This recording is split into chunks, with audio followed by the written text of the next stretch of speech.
Good morning, welcome back to the channel. This morning I for now, am going to take apart the front suspension on Chris Jr.'s 1982 Ford Mustang GT. Junior's out of state for the next 8 days. When he gets back, we need to essentially replace the entire suspension on this car. I'm going to order all new shocks and struts for the front and back. We're going to do some things like cut the rear coil springs to lower the car a little bit because the front's adjustable, the rear is not, and the rear is sitting up like a 4x4 pickup. Most importantly, we have a front tie rod that's completely burned out on the front passenger side, so that has to be replaced. Unfortunately, the car has a Flaming River manual steering rack on the front of it, and I don't know the exact model number, and I don't know the exact tie rod replacement part.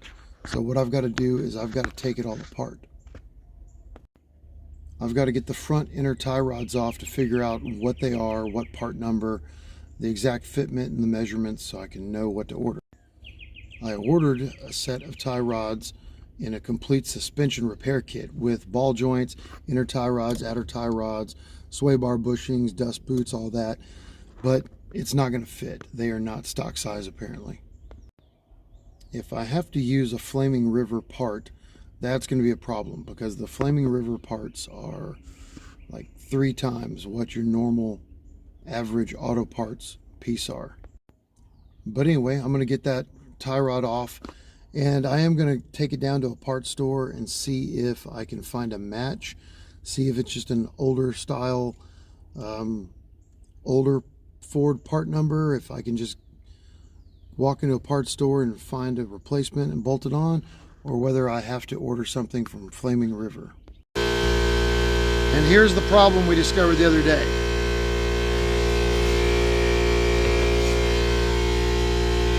I can physically pull the wheel front and back. And there is that inner tie rod.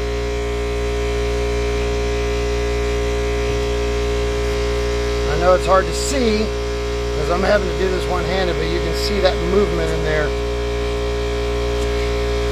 There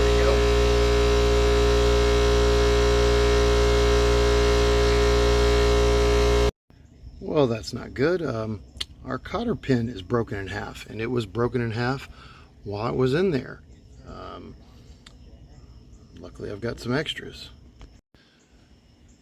Good news, for the 7th or 8th time in a row on my days off, we're about to get rained out suddenly on our hot, dry, rainless day. This is insane. Texas went 2 years without any rain. Now it rains every single day I'm off, but only my days off. So if you're wondering what the forecast is going to be, call or text me and ask me if I work today. If I work, it's dry. If I'm off, it rains. All right, I have like 60 free seconds before the rain goes insane. This thing is just insanely loose. That I know they're loose, but this is insanely loose. Like, this is just, look at that. You can just wrench this thing. All right, I got to get it off there, figure out what it is. Good news. I wasn't able to get a wrench anywhere near this tie rod end because of this tubular K member. I had to back off the steering rack just so I can try to get a wrench in there. I finally got off there.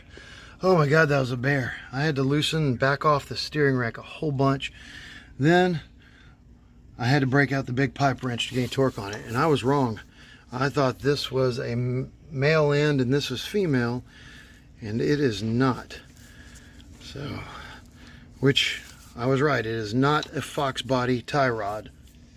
It does not belong to a Mustang. So now I've got to try to figure out what it belongs to. It looks like I'm getting out of here just in time. I've spent the last couple of hours at different box auto parts stores and even a hot rod shop, and nobody has anything even remotely close to this. I checked Pinto, Mustang 2, Mustangs, Falcons, I checked Camaros, I checked Challengers, nothing even remotely close. It was suggested to me that for simplicity's sake, I just switched to a 1982 manual steering rack, a factory one. then it would come with new inner tie rods.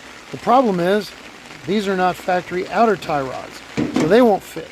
If I put factory 82 outer tie rods, they're not going to fit this spindle, which initially I thought was a factory 82 spindle. Apparently it's not, because these are all different dimensions. So I don't know what I'm going to do. It's 3 days later, a little update. I have finally gotten in contact with Flaming River and confirmed that this is a Flaming River piece only. I have ordered a new one and it should be here in a few days.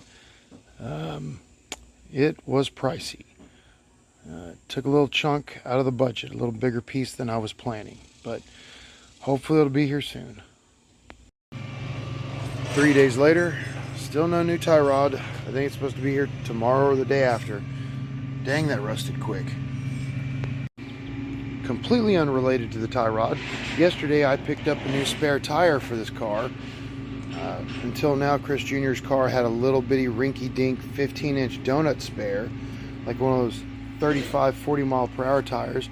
But a guy just happened to have a full-size 17x9 Cobra R with a 245/45 ZR17 BF Goodrich just sitting around, barely used, in mint condition, and he sold it to me dirt cheap, so now we have a full-size spare tire. And I just realized I don't think it's going to fit in the tire well of this 1982 car that was made for a 15-inch rinky-dink donut spare tire. Oh man. And I'm being rained on. Man, that was quick. Yeah, that doesn't exactly fit. Kind of what I figured. Not sure what we're going to do about that, but oh well, he's got a full-size spare. I guess we'll work everything else out later. It's a couple of days later and our new rubber boots and inner tie rod have come in. They appear to be proper size. It's crazy. This one completely flopping around, completely loose. This one I can't even move, even with both hands. I was holding it. This thing doesn't even move with both hands. I'm gonna have to thread it into the car and then use both hands to crank it into place. The difference is insane. These two pieces were $200 shipped. This one and this one. Our shocks and struts are here. And if you've ever wondered why things take so long to get someplace, someone took the time to individually box these things, put them in a bigger box, and then put them in a bigger box again for reasons and stuff, yo. These shocks and struts are just Amazon specials. The Flaming River stuff cut into our budget quite a bit, so this is what we got. But even these Amazon specials are going to be better than what we've got on the car, and I'll demonstrate that when we install them. Unfortunately, that won't be for a few more days. I've got to go to work. Before I go to work, I can already tell there's going to be a problem right here. You see those metal brackets that keep the coilover from spinning in place when we tighten it? This does not have it. Oh man, I guess we'll still take it apart and here in a couple of days and see if it'll fit, but it doesn't look like it's going to. I don't believe this is any kind of special strut that came with this coilover, but you can tell how that bracket holds the coilover sleeve in place, and this one does not have it. Look who's finally back, part-timer. Can't even make this up. It hasn't rained since the last time I worked on the car. We walked outside and here comes the rain. We immediately get sprinkled on. There's the old piece and the new piece together. I went, held them up next to each other, used a paint marker to mark roughly where the adjustment nut is going to be, and we're going to get started on this. We've got to get the entire front end of the car taken apart to try to change out these struts.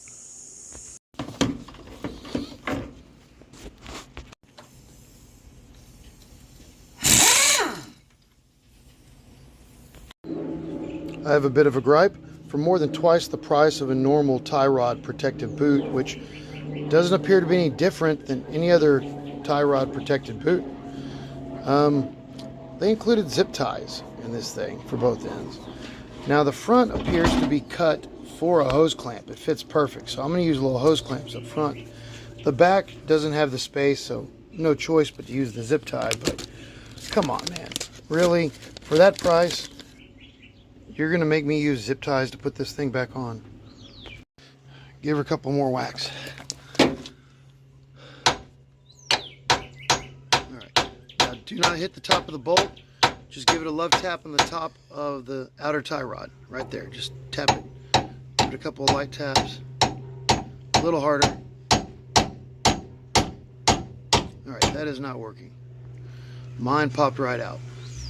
Alright, we're going to have to do something else. We have been beating on this thing to the point it has deformed the spindle attachment. This thing is not moved. We even tried giving the tie rod a couple of whacks. Still not moving. So we're going to leave it soaking in penetrating lube for a while longer and go work on the other side.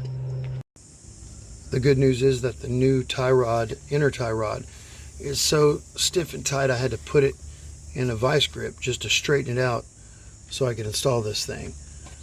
So I'm going to get this tightened down and get this boot on and move on. Alright, I finally got the rubber boot reinstalled. That thing is a bear to wrestle on there. It is super tight. You just have to stick 4 fingers in there, stretch it to its absolute limit, and pry it on there. There's no finessing it.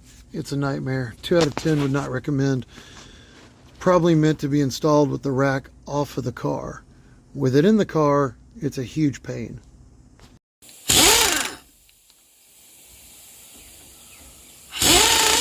That's all the way out. There we go.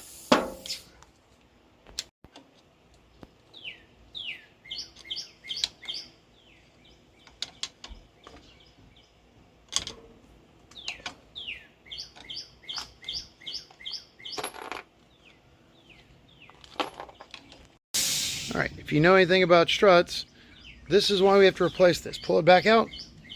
Yeah, it's actually so worn out you have to physically pull it out and clamp it at extension to keep it from collapsing. You can just move it by hand. That is the reason we need new shocks and struts. Let's see if our new struts fit. And here you see our problem. This needs to hook onto these brackets to stay in place. Those brackets are not the same shape as the old struts. What really sucks is that the struts on white trash appear to be what we need. But I just recently got these installed and got this all together, which involved a heck of a battle with my Eibach drag springs and a spring compressor. Really not wanting to take these apart, but we may not have a choice. Our new struts are absolutely not going to work. We're going to have to bite the bullet, go down to local parts store, see if we can find a replacement for this. Alright, we're back from the parts store. We've ordered all new shocks and struts that appear that they're going to fit. They're not going to be here for over 3 hours, and they're 3.5 times the price. So, not happy. We're going to go ahead and get the rest of the front end of the car taken apart. Because of the multi-hour parts delay, we probably are only going to get the front of the car done today, and then we'll have to do the rear end some other day. This is absolutely heartbreaking. We are taking apart the driver's side and the Flaming River rack. We'd previously felt nothing loose on this side. Finally got this thing apart. Finally, after like an hour. And this one's completely shot. When the wheel was on it, we didn't have any movement on this side. So I thought it was fine, but nope.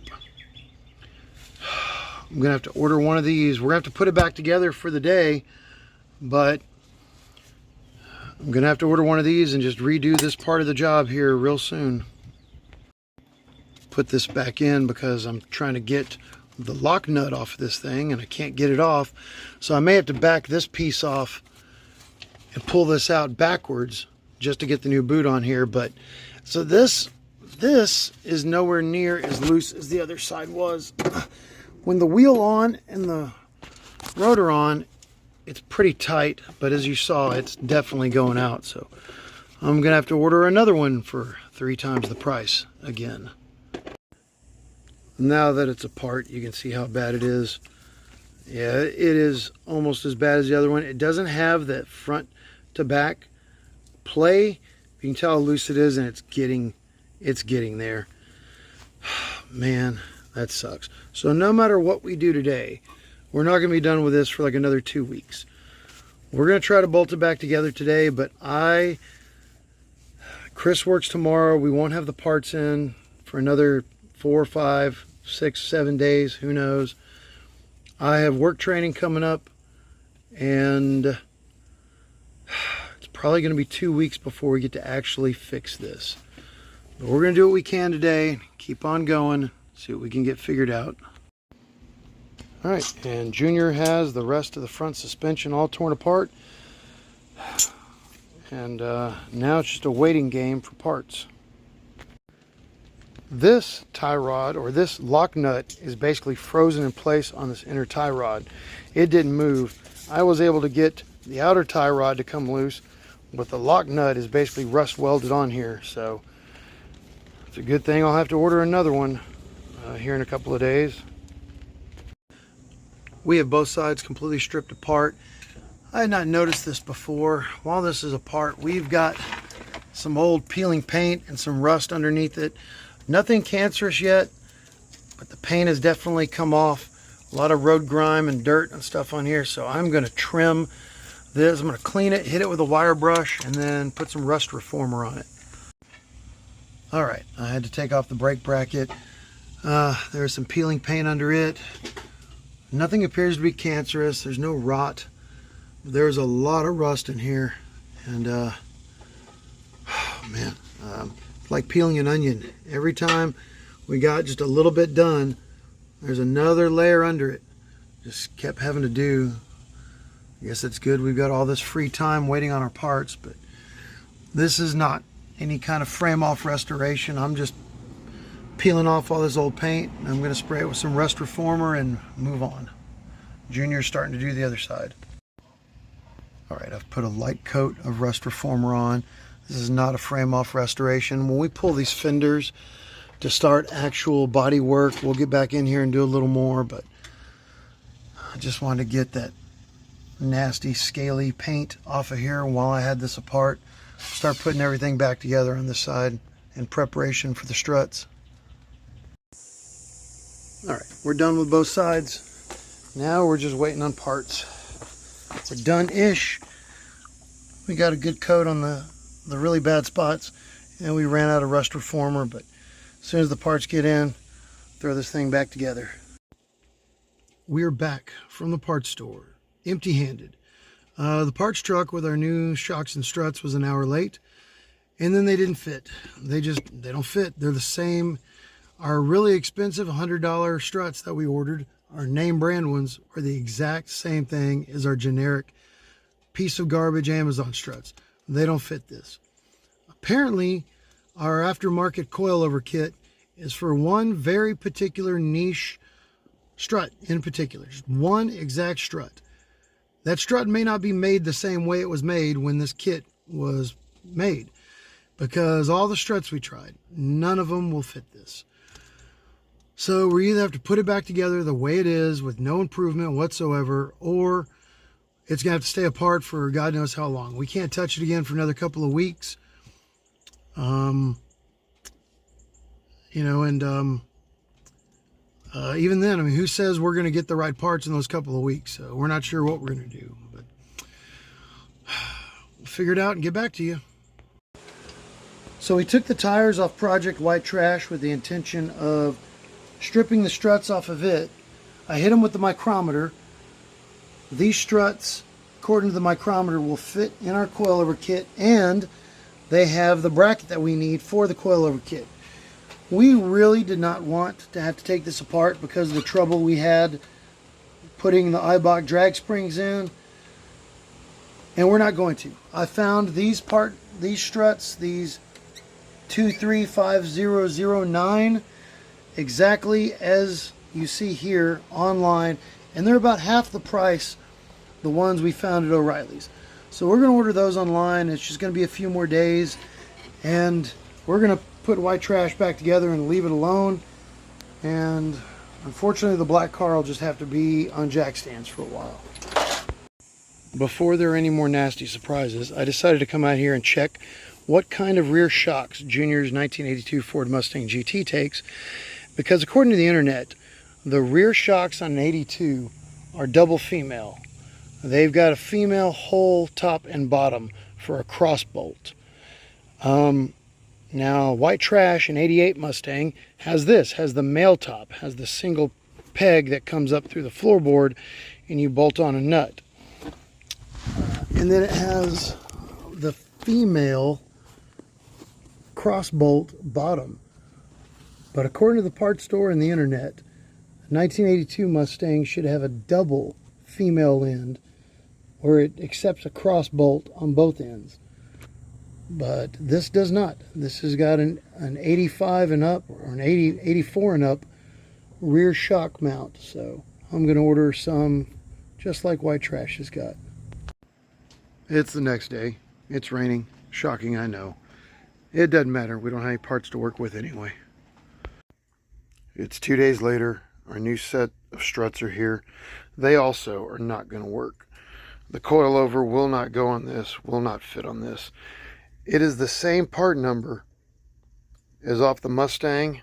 They've just changed the way they make them.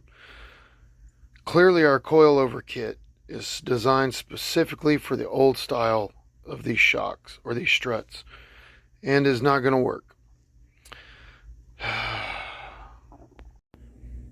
At this point we're left with no choice but to go ahead and strip the struts off of white trash and fit them to Junior's car. And I have no idea how old these are. I got these for free when I bought Junior's caster camber plates online. The guy was selling the caster camber plates and he's like, do you want these also?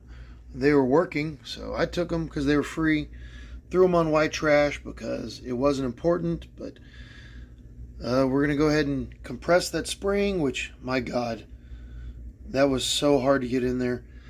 We're going to compress that, take this all apart, pull that strut off, and hope it's in decent working order. It's a couple of days later. We're going to try to get this all apart. We're going to film essentially none of it because it's going to suck and I'm losing my voice. And we're hopefully just going to get this apart, but it doesn't matter because the new tie rod isn't here. But it's not like we're going to get the car together today. We just wasted a lot of time taking the struts off of white trash, and they are essentially identical as far as like how much compression they've got. They're just as worn out. I couldn't remember, but they're just as bad as the ones that came off Junior's car. They're no better. So we just wasted a lot of time getting that apart. We're going to have to put it right back together and we're going to have to put Junior's car back together the way it was. Really no choice. I figured out which aftermarket coilover kit this is. It is made for 4 very specific struts, all of which are outrageously expensive. $150 to $200 a pop. And it's only made for those 4 struts, and these aren't even one of them. This is just happy coincidence that those fit.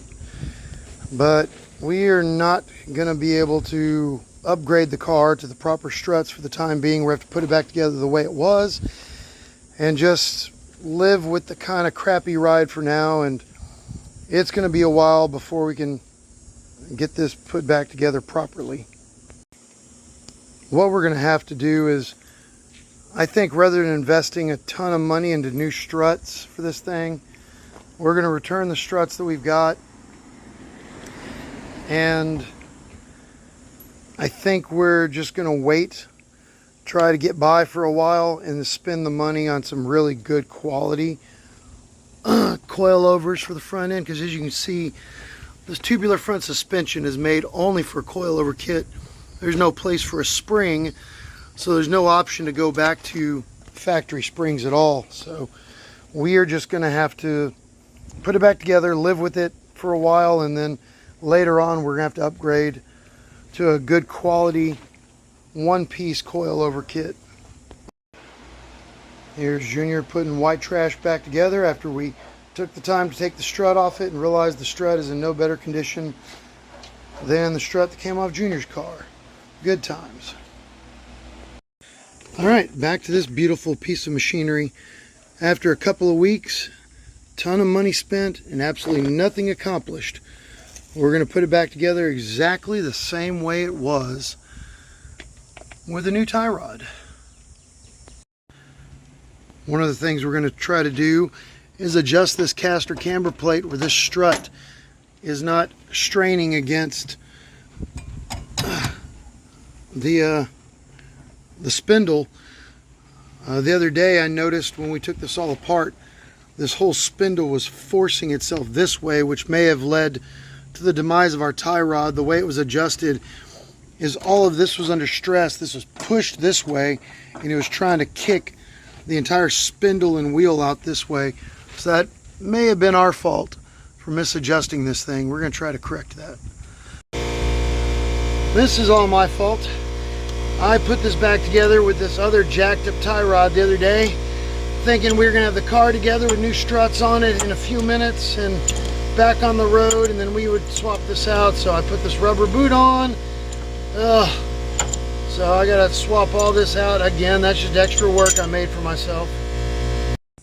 The good news is the new tie rod is here and about to go on, so hopefully we can have both sides of this thing back together in the next few minutes and start trying to do at least a rudimentary front end alignment on this thing, which neither one of us have a clue how to do or are qualified to do. It's going to be awesome.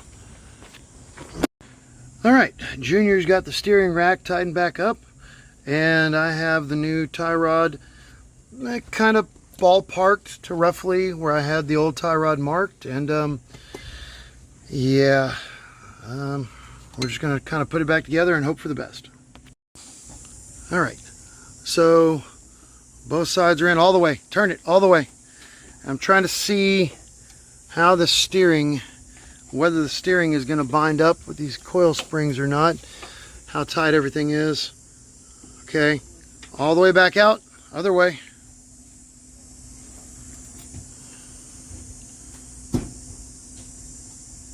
I don't like that sound from the other side. Let me go check it out. Turn it all the way back this way.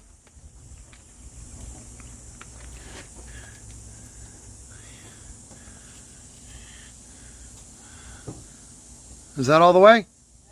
All right, center it again. All right, well, everything's functioning at least. Before we do anything else, before we forget, we are going to go ahead and crank up the engine and pump up these brakes so we don't have any nasty surprises when we go on a test drive.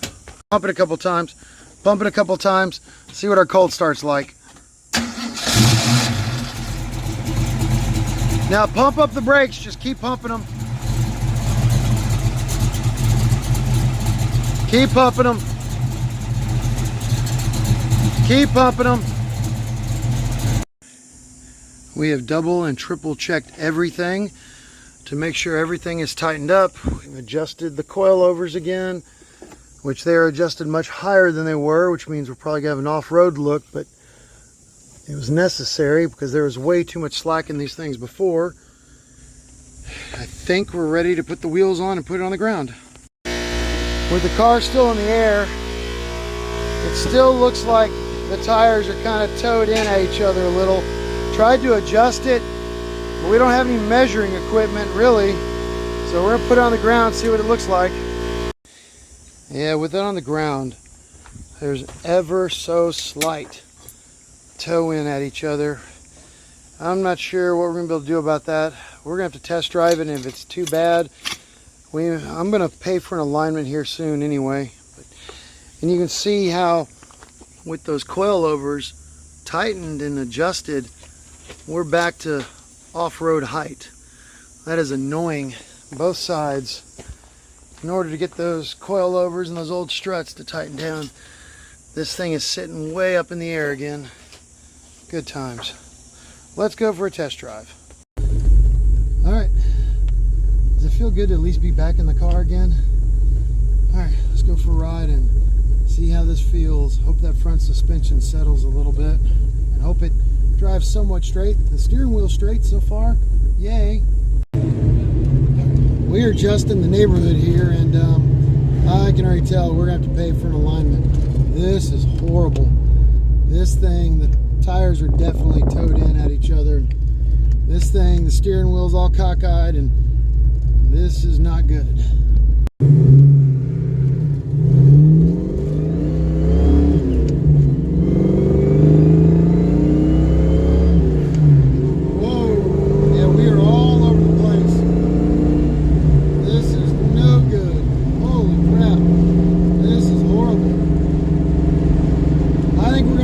Straight to an alignment shop right now.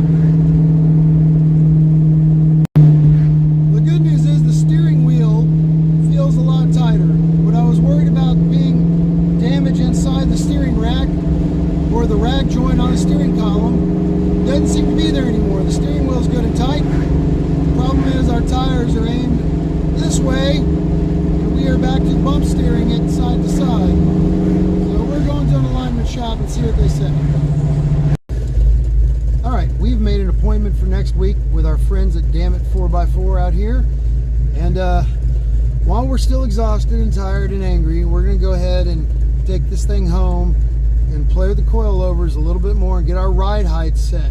We're going to measure it and everything, get our ride height where we want, get the front end alignment, and then maybe next weekend we can possibly get the rear ride height the way we want. But the rear in this car is a straight up and down. It really shouldn't affect the front end. Now all we have to do is survive the ride home with our tires aimed like this. You have faith in me, right?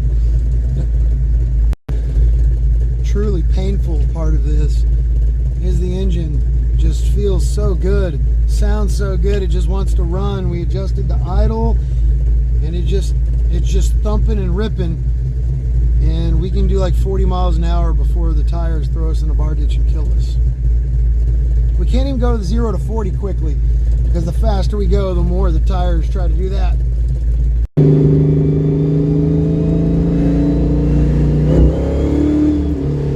Nope, don't like that. They tried to go sideways. Alright, so we marked the ground where we're going to measure from, and we marked the fender so we have a consistent line, and we've marked the height. You can see it's at that 2.5 mark basically, and we have roughly 1.5 inches between the top of the tire and the bottom of the fender here. We're going to try to split that difference by making about 3/4 of an inch, and then look and see what that looks like. One reason I've decided to do this is it's hard to tell from here, but I thought I adjusted these coilovers how tight they needed to be, but down here the coil spring is actually binding against the bracket, and it was at an odd angle, and I think I have them over tightened. So we used the really scientific method of marking on this old piece of zip tie how low we needed this to go, and turned it till it touched, and this is tighter than I thought it was earlier, so it's not bad. So we're going to put it back in the ground and see what it looks like with the tire on. Did not quite get the result we desired. We're a little over halfway to where we want to be. We get to do it again. An even more scientific method. We are back, and we're going to lower it exactly halfway of the available thread and see what that does. Let's see what that looks like. That is looser than I like, but there's no vertical movement. It just seems like it's really loose, but there's no up and down, so I guess it's technically under tension and is doing its job. That white dot right there is our desired result across the top of the tire in relation to the fender. So this isn't too bad. It's a lot better than it was. We're going to do the other side and see if this settles a little and see how we like the look from a distance. The ground is definitely uneven over here, isn't as flat, but the car is definitely higher over here significantly. So we're going to use the 1-2 skip a few 99-100 method and jump straight to just lowering this to the same height as the other side. I forgot to take video of this one, but this one is really bound up. See how high up it's adjusted? This one, when it was on the ground and the wheel was on it, this thing was curved like a normal coil spring. Instead of being compressed straight down, it was actually bound out this way towards the tire, to the point I'm kind of surprised it wasn't hitting the rim and the tire. That is definitely better. It definitely looks more tucked the further back you get. That's not bad at all. This side looks even better. It may be a slight bit more tucked, but we also discovered that the fender is ever so slightly loose. That could be the difference. The fender may be sagging a little more on this side than the other side, but it doesn't look bad. Compare that to next weekend's project. Oof. Wow, I just realized this tire is aimed way to the right and the other tire is pretty straight, and they are both cambered all to crap. Wow. Huh. Well, that's why we're going to go ahead and pay for an alignment. I want to get a raw reaction to something.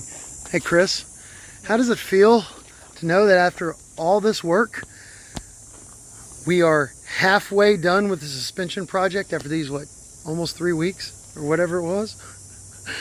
Does it feel good, Chris? No.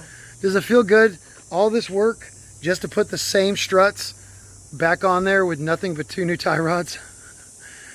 Are you feeling good about this, bud? Are you tired? Are you a little frustrated? Well, in just 5 more days, we'll have a new alignment. At least the front end will be drivable, and we can at least enjoy the car again before we tackle the rear end in 9 days. Can't Yay. help you. I worked that weekend. You don't work that weekend, boy. I will. Loser. All right, so today is Wednesday, and we have an alignment appointment next Tuesday. I work every day till then, so it doesn't matter. So in 6 days, we're going to get the front end alignment, and then I work again, and in 10 days, we'll change out the shocks and cut the coil springs and lower the rear of the car. So only 10 more days and we're going to be done, boy. We're just going to sit here for just a minute and listen to the car idle and contemplate all our terrible decisions in life.